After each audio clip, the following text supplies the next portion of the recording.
What's up, folks? Mike here for CMCC Builds, back with character build number 7, Bruce Banner, the Incredible Hulk. If you're hoping to see Gladiator Hulk from Planet Hulk or Thor Ragnarok, that won't be this build, although with a few minor tweaks you can make that happen.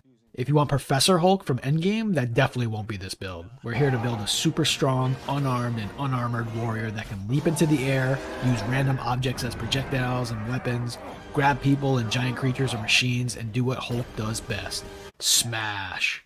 My last build was the first character not to include the extra attack feature, and this build will be the first not to include the spellcasting feature.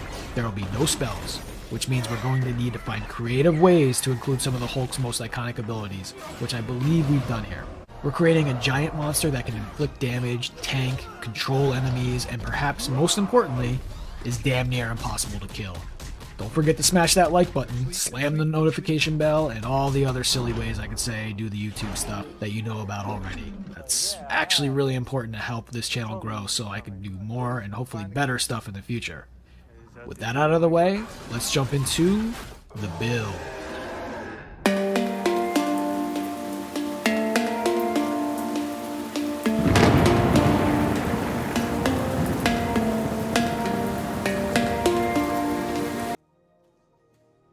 Okay, we're pulling things right out of left field at step 1 with this build.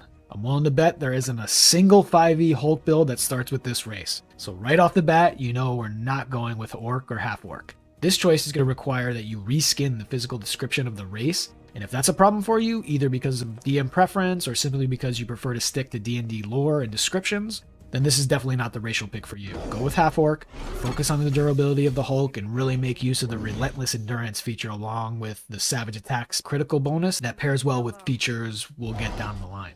You'll make a really solid Hulk build following this guide, but with a few noticeably absent abilities.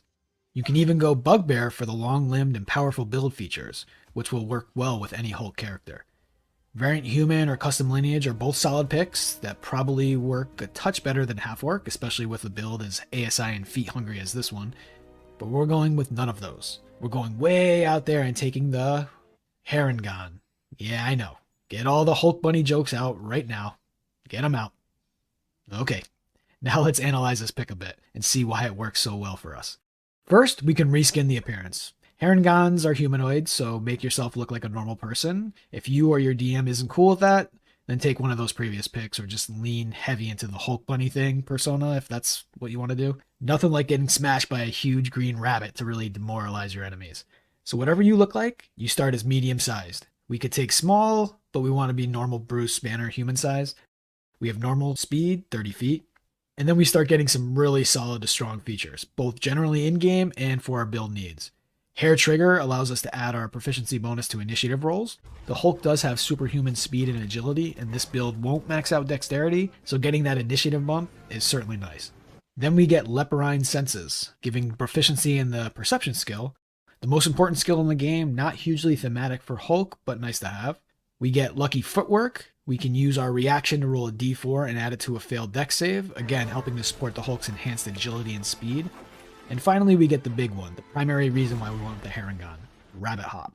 As a bonus action, we can jump a number of feet equal to 5 times our proficiency bonus without provoking opportunity attacks, proficiency bonus times per day.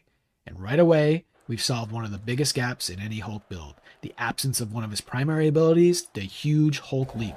Even getting the jump spell through either Githyanki or Magic Initiate or a caster class would force us to use an action to cast the spell and then eat up our movement to actually make the jump.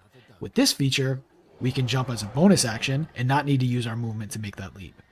This will eventually give us a 30-foot jump in any direction, including up, not provoke opportunity attacks, and still have all our movement to move on that turn. And the image of being surrounded by enemies, grappling one or even two of them, leaping away with none of them able to make opportunity attacks, and then running wherever you want to go is just great. I love it. This ability is too perfect for me to pick any other race. For our ability scores, we'll want a 15 in strength, a 15 in dexterity, and a 15 in constitution. We are building the Hulk after all. Unfortunately, we can't max out intelligence, but as always, we're using stats to facilitate the necessary multiclassing for the skills and abilities that we need. And because of the point buy method we're using, that means we'll have to dump intelligence, wisdom, and charisma, all 8s there. We'll go ahead and make a custom background to give us 2 skill proficiencies and 2 tool proficiencies. For skills, Take acrobatics, because the Hulk isn't just a lumbering brute. Despite being massive, he's also quite agile. And because we're also Bruce Banner, we'll want to take investigation along with the Sage background feature, researcher, which allows us to know where and from whom we can obtain specific information about pieces of lore.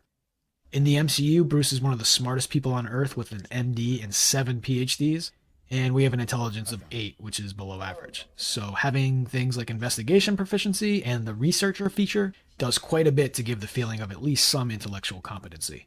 Add to that proficiency with alchemist supplies and tinker's tools, and you have moderate competency in all of the D&D sciencey tools and skills. And for our starting class, this may be the least surprising of anything I've done in any of my builds to this point. We're going with Barbarian. This gives us the max hit die available in the game, which is important because survivability bordering on the unkillable is one of the angles we're going for with this build.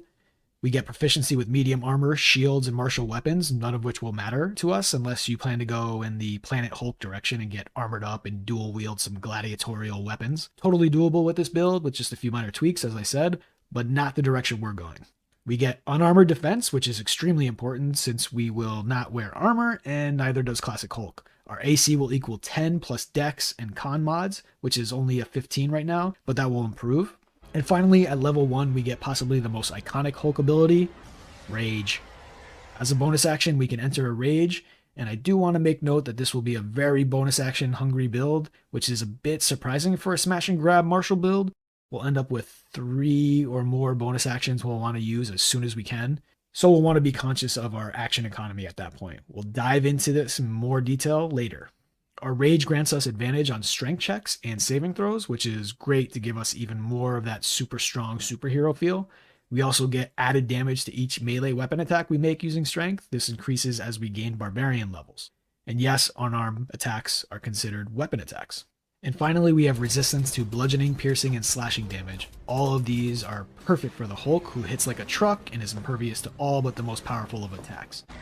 At level 2, we are going to multi-class out of Barbarian and hop over to Fighter.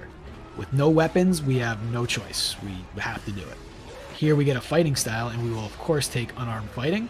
This allows our unarmed strikes to do a d8 of damage as long as we don't wield any weapons or a shield, and deal 1d4 bludgeoning damage to one creature we have grappled, which will come into play quite a bit with this character. It's only 2.5 points of damage on average, which isn't a lot, but it does auto hit, so we can't miss. And without weapons or feats like Great Weapon Master, we'll need all the damage bumps we can get. We also get Second Wind, a bonus action heal of 1d10 plus fighter level, and this can function as a bit of the Hulk's healing factor. As I've mentioned in past builds, all D&D characters have their own built-in healing factor via short and long rests, so Second Wind here is just icing on the cake. Level 3, we'll go back into Barbarian for a second level. This gives us Danger Sense, so now we have advantage on dexterity saving throws against effects we can see. Again, more of those agility features to help out our solid but not exceptional dexterity score. And despite not being proficient in dex saves, we do have a +3 modifier and added d4 from our lucky footwork racial feature, and now advantage from Danger Sense. So we should make most, if not all, of our dex saves at this point. Here we also get Reckless Attack, which we will use every single time. The Hulk is not 90s Roy Jones or Izzy Adesanya, he's early 2000s Vanderlei Silva. For those that don't follow boxing or mixed martial arts, that means he's not a technical fighter, he's a rage-fueled brawler that'll take 2 shots just to land one. We saw this play out perfectly with his Thanos fight. Hulk's fast start and furious pace put Thanos on his heels for a moment, but the Titan's significantly better technique and skills quickly turned the momentum around and bested the Hulk with little difficulty. So getting advantage to hit at the cost of giving advantage to enemies is a no-brainer choice for every single attack in basically every single combat. Character level 4, Barbarian 3, we get Primal Knowledge, which gives us proficiency in another Barbarian skill. None of these are particularly useful for our purposes, so I'm going to take Survival because the Hulk finds himself in the woods and random locations quite a bit when he takes off after a battle. I don't know. At this level, we'll also get our Primal Path, the Barbarian subclass, and here we have a lot of really good options.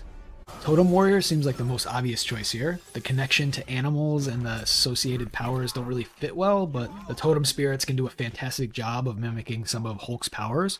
Bear grants resistance to all damage but psychic, which just adds to the Hulk invulnerability angle. Comic Hulk actually does have resistance to psychic intrusions, as Professor X found out, but MCU Hulk seems to be fairly weak against psychic or mental attacks. Tiger lets us add distance to our long and high jumps, which would be great if we chose Half-Orc instead of Harengon.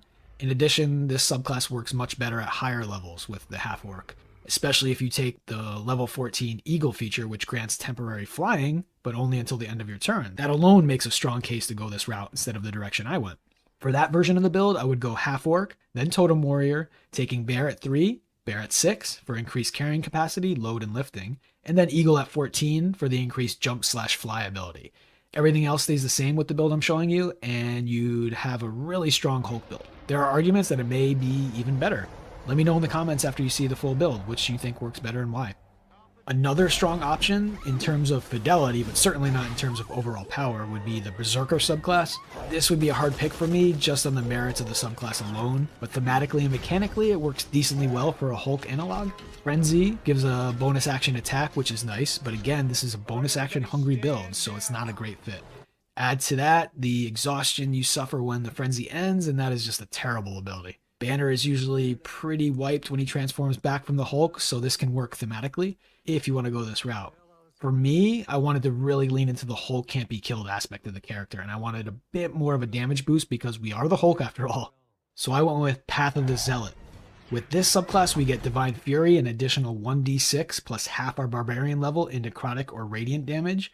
As a gamma ray monster, I'd probably pick radiant damage and flavor it as emitting small amounts of gamma radiation with each strike. Or it can always just be extra strong Hulk punches landing once per turn. With the levels we'll take in Barbarian, this will end up being quite a nice damage boost. And finally at this level we get Warrior of the Gods, which allows us to be brought back to life without spell components. This to me isn't a fanatical zealot touched by the gods, but instead Hulk's rage and healing factor pulling him back from death's door. He may be dead, but he won't stay that way. At 5th level, we'll stay with Barbarian to get us an ASI or feat. This is going to be a really tough level as other straight class characters are getting extra attack, 3rd level spells, or scaling cantrip like Eldritch Blast or Booming Blade. To help mitigate that, we'll want a feat, but we also want to bump our strength, so a half feat will fit our needs. There are a couple that work well, but I'm recommending we take Tavern Brawler. Thematically, it's absolutely great. This is Hulk's exact fighting style. Mechanically, it's not a super powerful feat, but it does take care of a few of our needs. First, we'll bump our strength to get us to an 18, which is nice. Then we get proficiency in improvised weapons, and this is big for the Hulk. He loves to grab whatever debris is around and use that as a projectile or to smash anything and everything. Pick up rocks, chairs, tables, doors, your smaller friends, whatever you can find, and use that. Hopefully your DM is generous with the damage rolls, as that will be their discretion. Our unarmed strikes do a d4 of damage, which is useless since they already do a d8 because of the unarmed fighting style. And when we hit a creature with an unarmed strike or an improvised weapon, the only ways we'll ever hit a creature, we can use a bonus action rather than one of our attacks to grapple the target. This allows us to maintain our normal attacks and still get to grapple a creature and take advantage of the added d4 from the unarmed fighting style. Now this is our second bonus action ability that we'll want to use in combat, so keep that in mind. Round 1 of combat, you'll want to use your rage, so you can't use this ability. And those bonus actions will get even more crowded in a few levels. At 6th level, we're definitely going to stick with Barbarian to get extra attack, which is great because now we can bonus action Rage, attack twice with Rage damage bonuses and the Zealot damage bonus, and then the following turn attack twice and grapple as a bonus action with those same bonuses, adding the d4 on round 3. We also get fast movement, which adds 10 feet of movement to our speed. The Hulk moves a lot faster than Puny Banner, so this is great. Okay, now it's time to go back into Fighter for a 2nd level at character level 7, so that we can get Action Surge, which gives us an extra action once per short rest. Just note that it doesn't double your bonus actions, only your main actions, so raging and grappling still need to be done on different turns unless you forego one of your attacks, which may be the way to go when you Action Surge. Especially since at level 8, Fighter 3, we get our Martial Archetype, and we absolutely have to go with Rune Knight. If you want to be a giant hulking raging monster, you need Rune Knight. First, it gives us proficiency with Smith's tools, and the ability to speak, read, and write in Giant. The language, not really big letters. Bad dad joke number 1 out of the way. Yes. I don't mind the Smith tools proficiency, it fits a bit better for someone like Tony Stark, but Bruce works with Tony both in the comics and movies to build various pieces of technology, including Ultron and Vision, so being able to smith metal isn't super out of the realm of possibility. Again, Tony literally forges his own original Iron Man suit. Bruce can't go that far, but it's close enough for me. The giant language is whatever though, a nice have, not a great fit.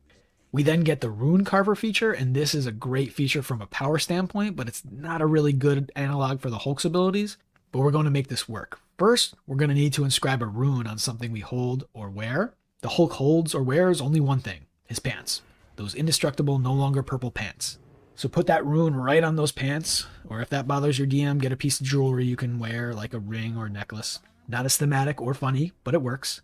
The actual runes we'll want are the Frost rune. This gives us advantage on animal handling checks, which is meh, along with advantage on intimidation checks, which is great for any scary monster type character, especially one as strong as the Hulk. And we also get the ability to invoke the rune once per short rest. Doing so gives us a +2 to strength and constitution ability checks and saving throws. We are the Hulk. We are sturdy and we are tough. This is perfect for that. And with the +2 to strength ability checks, that means our grapple attempts now have a +2 from this, currently another +4 from our strength modifier, a proficiency bonus that will be a +4 next level, and advantage from rage. The chances of us missing a grapple are very small. For the second rune, we'll want to take the very powerful Cloud rune. This gives us advantage on sleight of hand and deception checks, neither of which are very thematic. Don't use sleight of hand while you're raging. Just don't do it. I don't know why you would, but the Hulk is not very sleight of handy. Now if we invoke this rune, we can cause an attack that hit a creature within 30 feet to attack a new creature within 30 feet instead with that same roll. Now this ability is absolutely great, I love it, but it also makes almost no sense to me. If someone has a dagger and stabs your buddy, then suddenly hit someone 30 feet away without moving, I don't get it. Except for this build, it kind of works for me. If you see someone about to get hit with an attack, you're going to use your reaction to use the iconic Hulk ability, the Thunderclap, to stop that attack and damage someone else. Now, I don't know if that weapon flies away and strikes another creature, or the person is pushed into the other creature and then comes back to their original spot, or simply the force of the Thunderclap damages the other enemy and stops the attack to this enemy. All of those work okay for me, but none are spot on, and if you're building the Hulk, you absolutely need this ability and the jump ability. I know there is the Thunderclap spell, and I like how that spell and Thunderwave both make a loud noise, but they both damage enemies in a circle instead of straight ahead. They both are spells, so we can't do them while raging, so if we're sticking to an actual Hulk build, they just aren't options. I honestly think this may be our best bet in the game to get that Thunderclap feel as an ability rather than a spell, so we can use it while raging. As always, hit up those comments below if you have other ideas. Happy to hear them, love to hear them. And then finally, the main reason we took Rune Knight is for the Giant's Might ability, which allows us proficiency bonus times per long rest to grow to large size. That's it, we did it. We're the Hulk now. We rage, we're large, we're very strong and getting stronger. We also get advantage on strength checks and saving throws, which is redundant with rage, but if we ever lose rage, it's nice to have this backup. And we get an additional 1d6 once per turn, which is another nice little damage boost. But to gain those benefits, we do need another bonus action, so be sure to rage first on round 1, because Bruce gets mad before he grows, don't forget that. Round 2, you'll grow into the actual Hulk, and round 3 and beyond, you can grapple creatures as a bonus action. Don't forget to shove them to the ground, or feel free to leap into the air as a bonus action, and use an attack to grapple a flying creature up to huge size, and yes, that includes adult dragons. If they don't hover, which dragons do not, they plummet to the ground. Next level, that leap will be up to 20 feet and eventually 30 feet. I love this character, jumping around, grabbing huge creatures with one hand, bashing them with the other hand, sending them crashing into the ground. It's amazing. At 9th level, we're going to stick with fighters since the ASI feat is right there. We'll take another half beat to round off our constitution, which has been sitting at 15 for far too long. Here we can take the Crusher feat, which, in addition to the +1 con, will allow us to move a target 5 feet in any direction with no save required, provided the creature is no more than one size larger than us. And if we're large, that means we can move huge creatures and smaller, which is the vast majority of creatures in D&D. With that plus the con, we now have 16s in both dex and con, so our armor class sits at a decent 16. Not great, but not bad for an unarmored combatant. Level 10 will move back into Barbarian for a 6th level. Here we get the subclass feature Fanatical Focus, which allows us to reroll a saving throw once per rage. To me, this is Hulk getting super angry if he's about to fail a saving throw. He's almost beat and digs deep into the darkest thoughts of his soul, powers up via pure anger, and makes the save. 11th level, Barbarian 7, gives us Instinctive Pounce. As part of our bonus action when we rage, we can move up to half our speed. Nice little movement bump there, fits with the Hulk style. Feral Instinct gives us advantage on initiative rolls, and we can basically shake off surprise as long as we rage on our initial turn. Also, don't forget that our initiative is scaling with our proficiency bonus because of the hair trigger feature. So right now, we are very likely to go first, which isn't generally how you want it to work from an optimization standpoint, but from a character RP perspective, it's something you definitely want. The Hulk isn't strategizing, he's raging and leaping into battle. At 12th level, we'll get another ASIR feat. And here we want to max out strength finally. To be completely honest, you should work with your DM to get yourself a belt of giant strength to get your strength past 20, if at all possible. You want to be as strong as the game will let you be. If we went 20 straight levels in Barbarian, we could have gotten that level 20 capstone for this purpose, but there is no way we can forego fighter levels with this build. We need the fighting style and Giant's Might feature. Level 13, we get Brutal Critical. We can add another die to our critical damage. This is a really bad ability. Adding a single die once per turn isn't even that great of an ability, and reducing that to a critical that happens 5% of the time, or 9.75% of the time with advantage. So basically 1 out of 10 of your attacks gets to add an additional d8 or 4.5 points of damage on average. That's less than 1/2 of a point of damage per attack. That is basically nothing, especially in tier 3 and 4 play. At Barbarian level 10, we get Primal Knowledge, and we get to pick a skill proficiency between Animal Handling and Nature. I would go with Nature, but neither is a great fit. We also get Zealous Presence, which allows us to unleash a battle cry that rallies up to 10 allies, who then get advantage on attacks and saving throws until the start of our next turn. Not a great ability, but if you're rolling up with the Hulk to battle, especially when he's extra angry, you're going to have maxed out confidence. The ability itself isn't particularly great, especially since we can only do it once per long rest, but thematically it works for me. Barb level 11, and we double down on our unkillability with Relentless Rage. This allows us to make a DC 10 Constitution saving throw when we drop to 0 hit points while raging.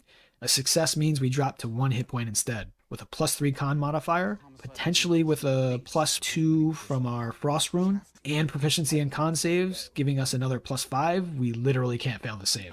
The save DC does increase by 5 each time we have to make the save until we take a short or long rest, so it does get progressively more difficult. We're the Hulk. We're damn near impossible to kill, and it will only get harder.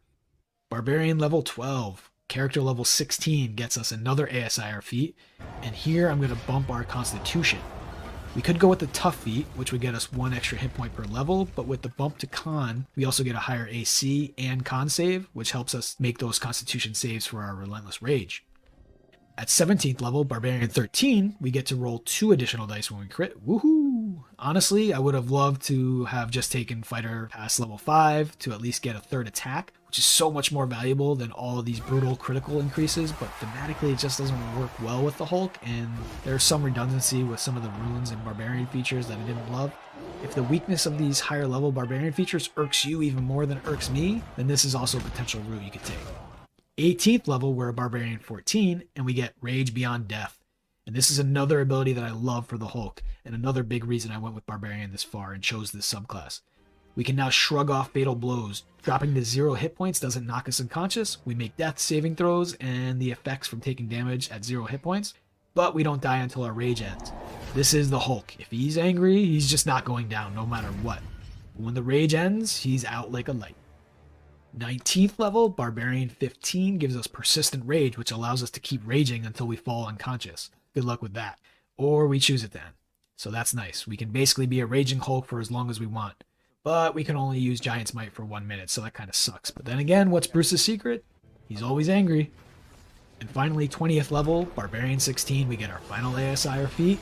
And we have some decent options here. Sentinel is a good pick. Increasing Con again works just fine. I really like the Martial Adept feat to get the menacing and pushing attack maneuvers. Hulk should frighten enemies, and he definitely can throw them across the battlefield. But I kind of think the Tough feat is probably a perfect pick here. This brings us to 261 hit points with damage halved for bludgeoning, piercing, and slashing damage, and multiple ways to keep us from dying if we do drop to 0 hit points or outright die. I think it's great. It's a solid pick. So there we have it. Bruce Banner and the big green dude, the other guy, the strongest Avenger, debatable, the green monster, the Incredible Hulk. Fortunately, in 5th edition, it's almost impossible to make a high damage unarmed fighter, especially in a world with the Sharpshooter and Great Weapon Master feats. That said, we added some nice damage boosts through Rune Knight and Zealot Barbarian, and really leaned into the grappling and invulnerability aspects of the Rage Machine. Don't forget about the half-orc variant I walked through as an alternate build if there are reskinning issues with the Harengon racial pick. Thank you all for your time. If you like what I do here, please do all the YouTube things. Like, subscribe, comment, share. Have a wonderful week, and I'll see you next time with build number 8.